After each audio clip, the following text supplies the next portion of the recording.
तो डायमंड की बात करते हो तो डायमंड एक कार्बन का ही रूप है। अब मैं तुम लोगों को एक बहुत अच्छी बात बताने वाली हूं, आपके 2 से 3 मिनट लूंगी, शायद आपके जीवन में कभी काम आए वो। देखो, डायमंड जो है वो कोयले से बनता है, कोयले की खान से डायमंड निकलता है। कोयला काला और डायमंड इतना चमकीला कैसे बनता है?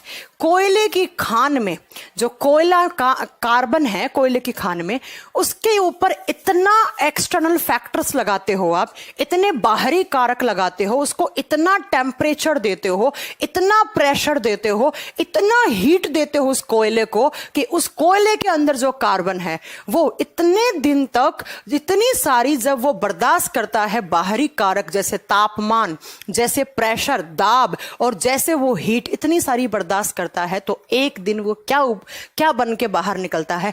डायमंड। ऐसे ही मैं तुम लोगों को कहती हूं कि तुम लोग अभी क्या हो? तुम लोग हो अभी कोयला, कोल हो तुम, कोयला हो, तुम्हारे अंदर कार्बन है और तुम्हारे ऊपर बाहरी कारक तो बहुत है, फैमिली का प्रेशर है, पड़ोसी लोग रोज पूछते हैं कब नौकरी लगेगी, तो बाहर के कारक क्या हो गए? फैमिली का प्रेशर, रिलेटिव्स का प्रेशर, पड़ोसियों का प्रेशर, रोज वो तुमसे पूछते हैं कब तुम्हारी नौकरी लगेगी, कब तुम्हारी नौकरी लगेगी, और तुम लोग फ्रस्ट्रेट हो जाते हो और तुम लोग पता नहीं क्या क्या दिमाग में सोचकर डिप्रेस्ड हो जाते हो। नहीं, तुम लोगों को यहां पर कोयला बनना है। जितना ज्यादा तुम्हारे ऊपर प्रेशर आएगा परिवार का, रिश्तेदारों का, और जितना ज्यादा प्रेशर आप अपना झेलोगे तो आप उतने ही प्रेशर को जब झेलोगे तो उसे निखर के आएगा, आपके अंदर की जो खूबी है वो निखर के आएगी और आप एक दिन अपनी जो आपकी मंजिल है उस तक आप पहुंच ही जाओगे। तो यहां पर आप कोयले की खान से देखो इतना सुंदर डायमंड निकलता है, तो अपने आप के अंदर के कार्बन को इतना जलाओ, इतना जलाओ कि एक दिन आप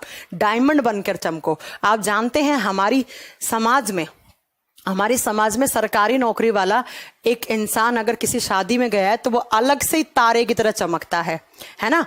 ऐसा मैंने बहुत बार देखा है, बहुत बार देखा है। जब मैं आपको मेरा खुद का पर्सनल एक्सपीरियंस बताती हूँ। एक बार मैं एक मेरी एक फ्रेंड है जो बहुत अच्छी, मतलब क्या कहते हैं वो, कोटा की बात करती हूँ मैं, कि कोटा में वो एलन में टीचर हैं, और मतलब एलन में टीचर हैं तो कोई छोटी मोटी तो बात है नहीं, बहुत अच्छा पैकेज है।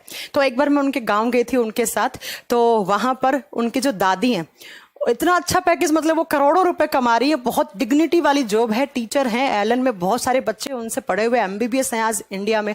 तो उनकी दादी वहां जाकर कह रही है उनसे कि कब तक तुम बच्चों को ट्यूशन पढ़ाती रहोगी, कभी तो आप सरकारी नौकरी ले भी तो लो। तो सोच रहे हो आप सरकारी नौकरी की क्या कीमत है? बस इसीलिए मैं कह रही हूँ कि जो एक्सटर्नल फैक्टर है उनको आप एज ए पॉजिटिव वाइब लो और बढ़िया से एक दिन आप डायमंड की तरह निखरो, जहां भी जाओ उस समाज के अंदर आपकी अलग से ही रेस्पेक्ट हो। देखिए मेरी फ्रेंड की बिल्कुल रेस्पेक्ट नहीं की उनकी दादी ने, कब तक ट्यूशन पढ़ाती जाओगी, अब तुम सरकारी नौकरी भी ले लो। तो वही बात है ना? तो सरकारी नौकरी वाला एक अलग ही चमक